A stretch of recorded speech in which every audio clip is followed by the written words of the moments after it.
Ask not what your podcast can do for you, but what you can do for your podcast. Now for our feature presentation.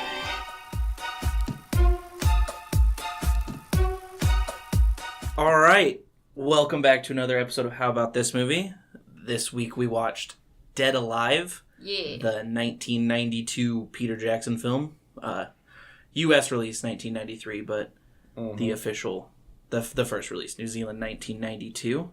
Yeah, it was released as Brain Dead in New Zealand in 92. That explains a lot because while researching the film, I kept seeing things relating to Brain Dead. Yeah. And I had no idea what that meant. You see something referencing Brain Dead, it's also Dead Alive. Perfect. I like the name Brain Dead better. I do too. I don't know why they changed it for U.S. audiences, but might have asked like a panel or some shit, and they're like, yeah, we don't like the name Brain Dead. Let's name it something else, so they came up with Dead Alive. It's not a good movie. I like it. It's definitely entertaining. But it's not well written and it's not well directed. Not well acted. I think the direction was good. Yeah, it was interesting. I think some of the decisions that they made were actually not just fitting for the type of movie they were going for, but they were actually good decisions. There's a very like pleasant, like the way they filmed it was very pleasant. It definitely wasn't pleasant to watch. Well, it was kind of Sam Raimi-esque with a lot of the camera angles and the like freaking zoom-ins. But I honestly didn't hate it. I thought that was kind of neat. It's a little, every now and then it was a little bit on the cheese side of things, but it definitely wasn't bad. I wouldn't suggest this movie if you're wanting to be on the edge of your seat with, tears because of the acting or anything like that. It's not an Oscar film for best male lead or anything like that. It's a fun movie to watch that I think did what it set out to do. It just set out to kind of make you a little squeamish, and I mean, it's not even a scary movie. It's through and through. It's a gore film all the way. It's a gory comedy horror movie. Yeah. I had one part where I had a little bit of like, whoo! It didn't get any of my anxieties flowing, but I was very uncomfortable. I was just like, ooh, I would rather not watch this. Yeah, the luncheon scene, I think that was the worst scene with the popping the pus juice thing into the custard and then her eating her own ear. So there were some pretty unpleasant things to watch. I thought it was fucking hilarious. As you two know, this is one of my favorite zombie movies of all time. It definitely was hilarious. Just all those gory parts that people cringe at or whatever. It's goofy and it was fun, and it was a hilarious movie. It really was. I didn't know what to expect going into it. I didn't know that it was going to be such a comedic film. I mean, really, all it misses is like the bad puns, and then it's a through and through comedy just in a zombie movie. So I was quite surprised with how funny it ended up being. A lot of slapstick, like physical comedy stuff, which is kind of a lost art. It's definitely not what I was expecting either. I was expecting more of like, I don't know, slasher zombie film or something like that. Something a little bit scarier. Something that's trying to be more serious than actually. That's exactly where I was too. So I think Tyson did a good job kind of leaving us in the dark. And that's always a fun thing for me, is not knowing what's going to happen. So going in and not knowing what's going to happen and being surprised is always a fun thing, even if the movie's not the greatest or whatever. Just any sort of surprise that can happen in a movie is nice. I was pleasantly surprised. Yes. Directed by Peter Jackson. We all know what Peter Jackson's directed as big budget movies. The Hobbit, Lord of the Rings, King Kong. But he also did The Frighteners, which is a cult classic as well. He also directed Lovely Bones, which is it's actually a pretty good movie. It's nice. It's got some suspense and things like that, and that's the way the story's told is pretty good. So I mean, he's definitely directed some good films. Yeah. he, like you said, he's most notable for the 6 most boring films in the history of humankind. 9.5 hours of walking. I really don't get the appeal. Sorry, fanboys. All right, Tim Balm plays main protagonist. He's taking care of his mom, played by Elizabeth Moody, until his love interest, who's played by Diana Peñalver. That's not too bad. Just kind of mixes shit up. And then, his mom gets bit by the Sumatran rat monkey. And great stop motion, just flawless. I love stop I thought it was motion, real. personally. I thought it was a real creature the whole time. I was terrified. I thought it was awesome. It kind of reminded me of the stop motion in Evil Dead slightly. I could see that actually. But yeah, his mom gets bit, and basically is the first zombie of the film. Well, you notice the transmission time between monkey to zombie is significantly slower when it becomes a human biting another human. Yeah, it took all of 12 hours for her to become fully infected, and after then the monkey bite. And after then, she bit the nurse, it was all pretty much a couple instant. of minutes. Yeah. So kind of a neato little burrito right there. The virus had to mutate and learn how to infect a human. What is the term I'm looking for? Host? Yes, a human host. And then it knows from there and it just spread. Mm-hmm. What was his name? Tim Balm?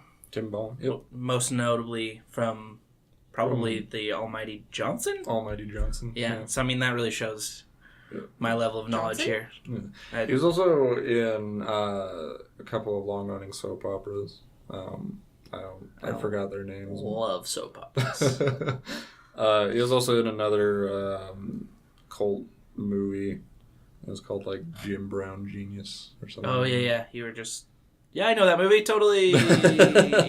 But yeah, I think he's most known for Almighty Johnson's and Dead Alive. Dead Alive. Elizabeth Moody. She was kind of an extra character. She was a Baggins of some sort. You know more about that than I do. Yeah, she was one of the Sackville Bagginses. Sackville Bagginses. I think it's Sackville Baggins. Is that in the Lord of the Rings movies? Yes. That is in the Lord of the Rings movies. She's in the Lord of the Rings movies as a minor part. So pretty much as always when Peter Jackson directs a movie, he puts himself in a minor role. He played the Undertaker's assistant.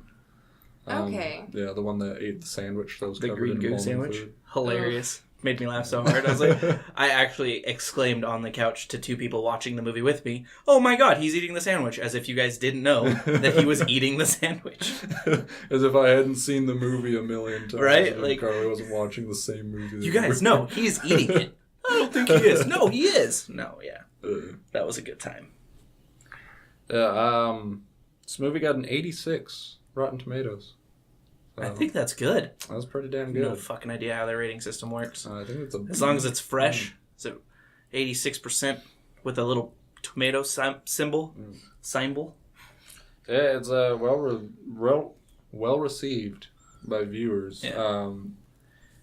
Even though budget was $3 million and it only boxed $242K. Yeah, it definitely didn't have a strong opening reception, but it's definitely been one of those things that's attained the cult status, and it's well received by the people that want to watch it. And so even though it didn't come out swinging and come out really, really strong in the beginning, it was definitely something that... Did it say how much it's made overall? I did not see that, no. But... At least $7 US. It outsold Batman Returns in New Zealand. So, Well, that's something. at least ticket sales. Yeah, one thing that I thought was interesting that I never put together was that it was set in the 1950s. Yeah, I could tell that it definitely was, like, not in the 90s. You Yeah. just tell by looking at the vehicles and looking at the way people dress and things like that. Yeah, the girl's dress, what tipped me off about it first, I was like, that's an old style dress. Yeah. So, I don't, yeah. Definitely like the street cars, and then even some of the,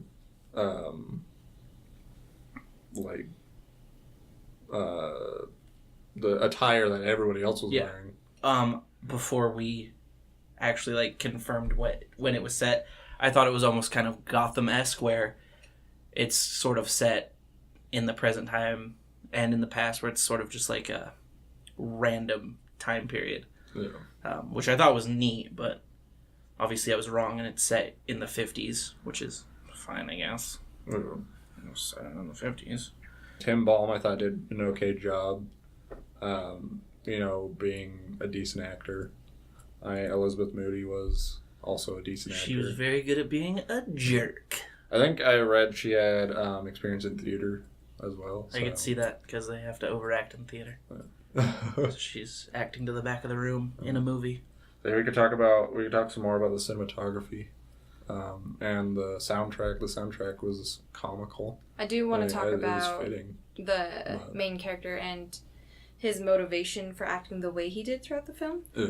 Because I understand he took care of his mom for a long time, but at some point, when your mom's gone a little bit too far, I think just staying calm and trying to protect your mom isn't enough. Once she eats her own ear, that should be a red flag to get help. Find somebody that knows what's going on. Don't try and hide it. Don't just go through the hilariousness of trying to sedate her through her own funeral. Yeah. Just run the fuck away. Don't keep doing what you're doing. I think that was more evidence for the time period that it was set in, because in the 1950s, reputation was everything. So he had to keep up appearances. An earlier scene in the movie was his mom talking about getting that getting on that committee, and it being a huge deal for her and everything. So I think just like reputation being everything was kind of his motivation. That, and he didn't want his mom taken away because he was overprotective of his mom. Yeah. I actually think that's a really good point. Just kind of rather take the risk of screwing something up and possibly dying in the process than letting his mother's reputation be ruined. Yeah. I honestly didn't think about it that way until you said something, but I think that was a good point. Just an idea. No, you're stupid for bringing that up. I'm just kidding. No, I was on the same boat as you, but I mean, I feel that way with most movies, where a 5-minute conversation can usually avoid a 2-hour movie, but then you don't have a 2-hour movie and you make no money. So, but even for like the reputation, the way how calm he was when he was gluing her face back on, like that's some screwed up shit, and he didn't even blink about it. He's like, "Yep, okay, gluing your face back on." What? I don't think it's any deeper than it being an engine to drive the movie. I mean, this is a gore movie. This isn't going to be like... But why did they have face glue in that house, Tyson?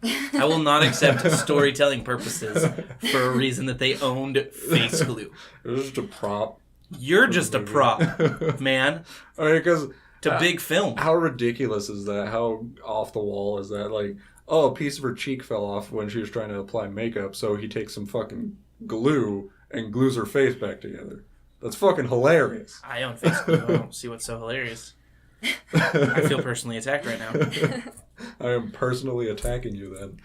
You fucking face gluer. I do also like you're not wrong. The subtle hate he has, like, in his mom. You'll see flashes of it, but then he's like protecting her, and then flashes of it. And then at the end he's just like blowing up at her when she's giant.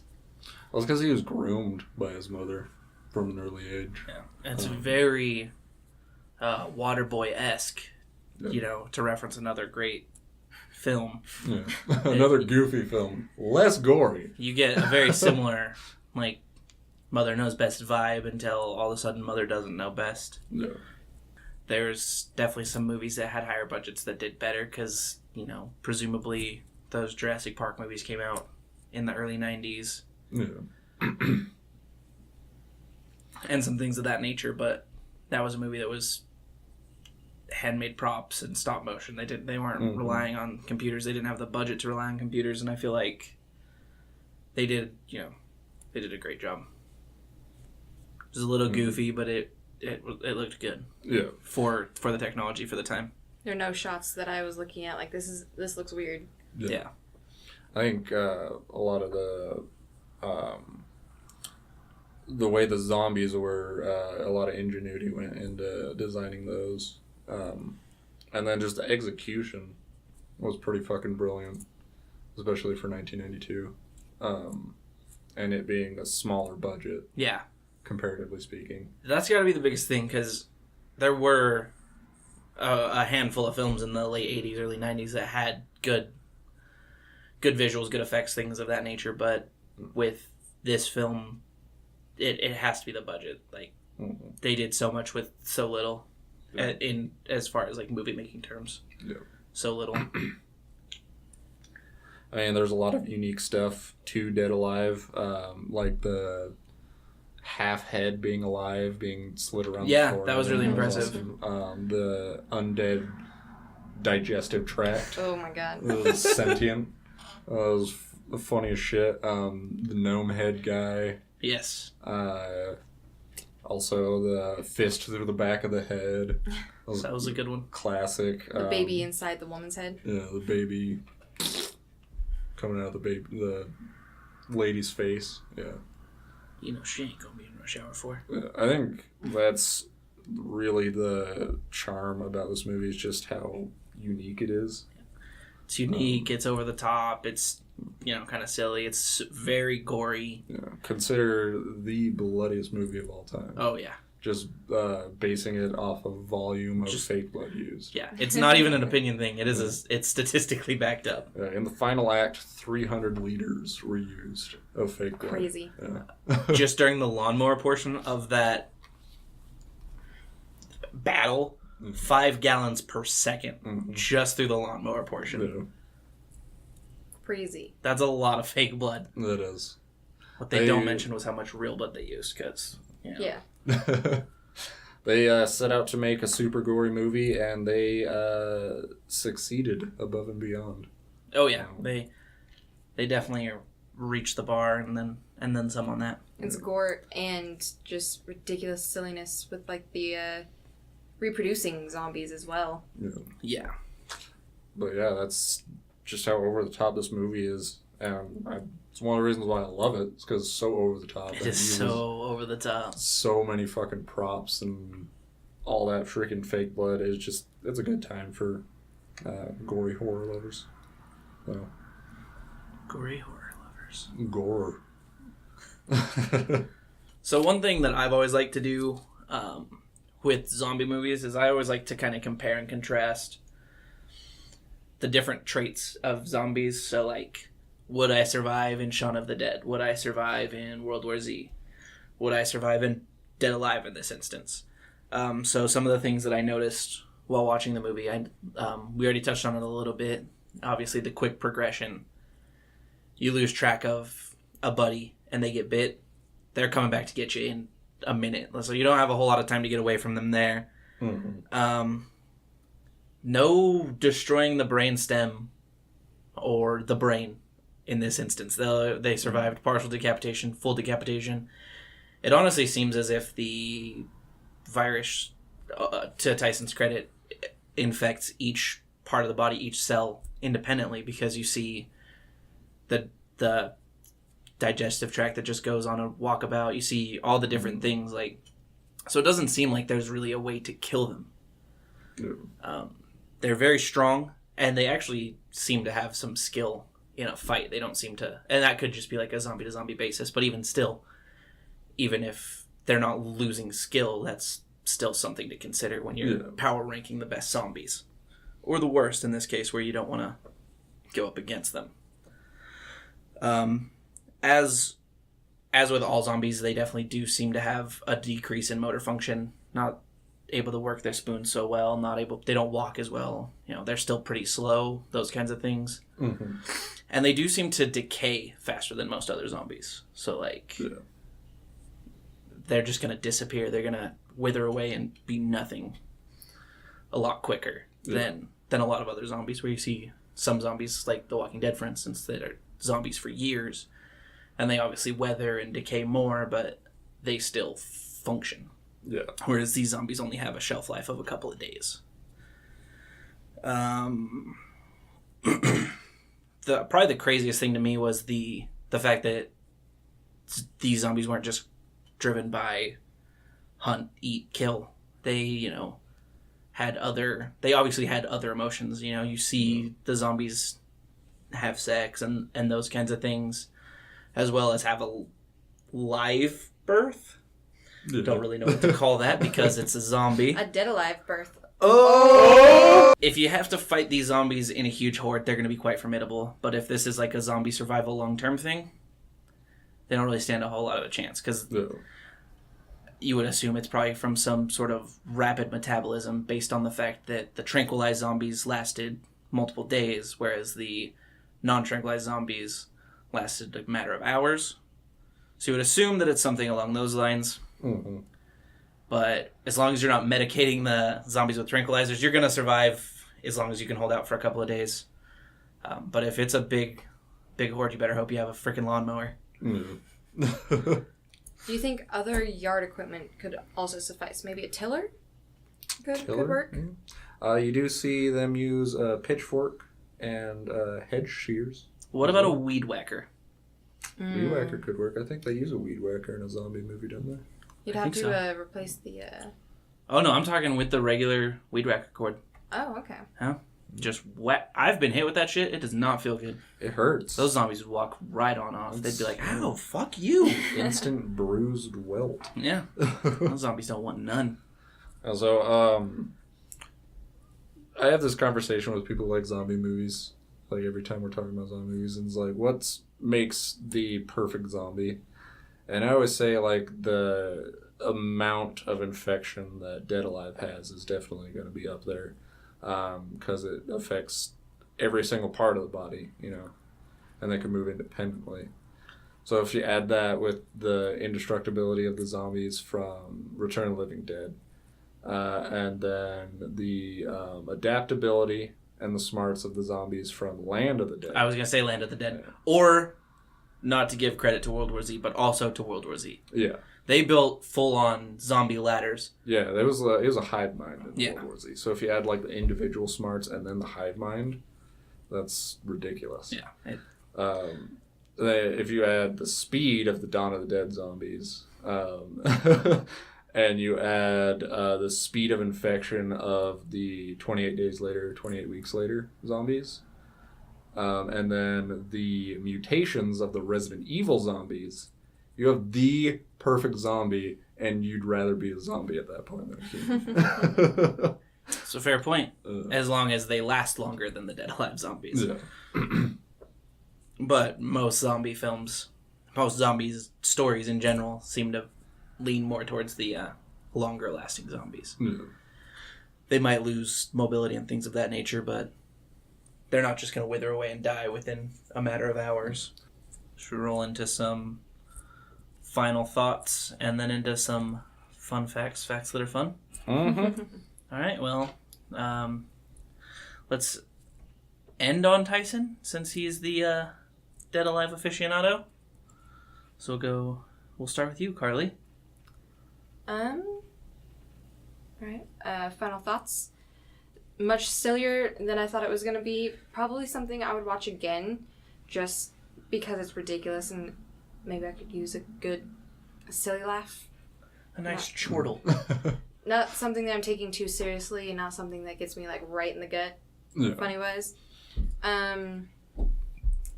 Didn't think about rating. Me neither. Probably like a 6 out of 10. Enjoyable, but not one of the greatest movies in my opinion. So Dead Alive, we obviously went in knowing that it was going to be a gore movie, as Tyson so eloquently put it.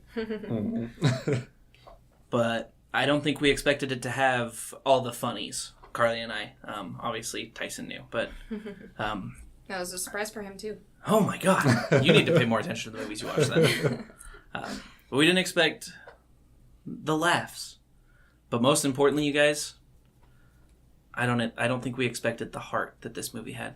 It's a lot of love in this movie. And I'm going to give it a 6 out of 10. It's definitely a good movie. It's definitely worth watching again. And I would definitely recommend it to a friend. It's just not a groundbreaking movie. It's not... It is what it is. It's a gore movie, and it's really fun to watch, and I definitely recommend it. Mm-hmm. I will have to disagree with you a little bit. I think it is groundbreaking just for visual effects. Yeah, not groundbreaking was a bad term. Yeah. Because I was thinking that as I said, because the visuals of it were from, very good. It's not a deep movie. Yeah. It's not a movie that's going to win, like, Best Actor or, like, Best Screenplay or Best Direction. But visual effects, it could win day and night. Set design is just brilliant in this movie. I think it fits very well. This, like I said, I think 3 times now. This is one of my favorite zombie movies of all time. Just because it was so visually striking, and it was funny all at the same time. And I do like my zombie movies with a shit ton of gore. I mean, whoever's a fan of zombie movies can say the same, I think. Based on my own personal opinion, I'd give this an 8 out of 10. Looking at it from a more critical eye, I'd give it a 7 out of 10. But, yeah, my personal score, 8 out of 10. Because we're not fucking critics here. Yeah. We watch movies and we talk about them. Yeah. That's it. Fun facts. We got some facts and they're fun. Fun facts. They're facts and they're fun. Yeah. Time now for some fun facts. And I've got to be honest with you guys. The funnest of the facts. I'm aware that that's not a word. The funnest? I gotta say, that's the funnest word. The most funnest. Mm-hmm. The absolute roll on the floor, most funnest of all time fact for this movie to me. It's probably not that fun. But the Spanish title of this movie translates to "Your Mother Ate My Dog."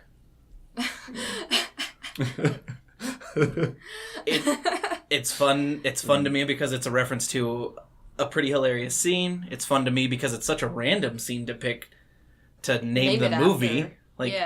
Just all the way around, it's great. It's kind of hilarious. Doesn't make a whole lot of sense, but it makes perfect sense at the same time. I do think that's one of the more memorable quotes from the movie, though. But it's up there. It's definitely not the most. Yeah. But we'll get to the most later, folks. But it's definitely up there. We touched on the fact that it's the goriest movie of all time. Is that how you found this? You just Googled the goriest movie? No, I Googled zombie movies, and this one popped up. And I was like, let's try it out. And I loved it. So. I don't believe you. I also find it interesting that this being a New Zealand released film, this being a big film in New Zealand, as of 2015, they still hadn't released a DVD in New Zealand. Mm-hmm. Yeah. So presumably you can go on the interwebs and get the DVD that way, but you can't just get a New Zealand copy of Brain Dead. Got there. I saw one continuity one continuity error where Lionel, great name by the way, underrated name. After the zombie siege, he's obviously drenched in blood from killing all them Zambos, but then in the preceding scenes he's completely dry and his pants are immaculate. So that's a little bit of a continuity error. He was in his house. Maybe he just went upstairs and changed real quick. That's true.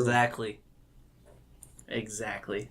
They just didn't want to show that. Yeah, because it's not important how he got his clean pants. You fuck off. The rental of this movie confirmed in Sweden, but probably in other countries as well. When you rented the movie, it came with a vomit bag. That's how gory and just over the top this movie was. So you needed to. They knew you needed to be prepared.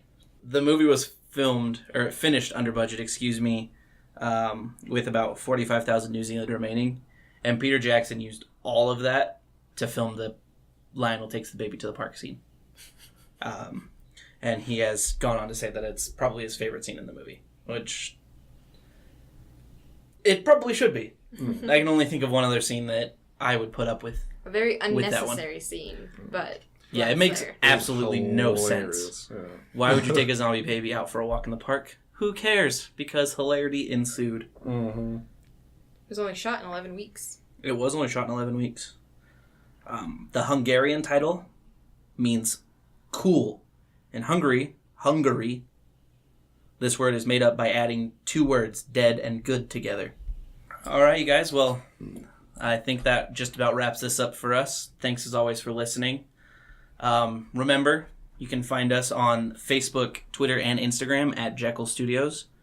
And again, that's JECLL Studios, one word. How About This Movie has moved to its own channel. We're still obviously going to be uploading things to the Jekyll Studios channel, so keep subscribing to that and keep watching for new content on that. But if you wouldn't mind, also just, subscribing to the new channel, liking the video if you enjoyed, leaving a comment. We love comments. We do have our Patreon set up. That's also at Jekyll Studios. So again, JECLL Studios. But yeah, thanks for listening. For Carly and for Tyson, we're going to wrap this up. Our next movie, fan request. Christian, avid commenter on the podcast, has requested that we watch Tombstone. So we will be watching Tombstone, and you guys will get to hear what we think about that. And as always, I kick ass for the Lord.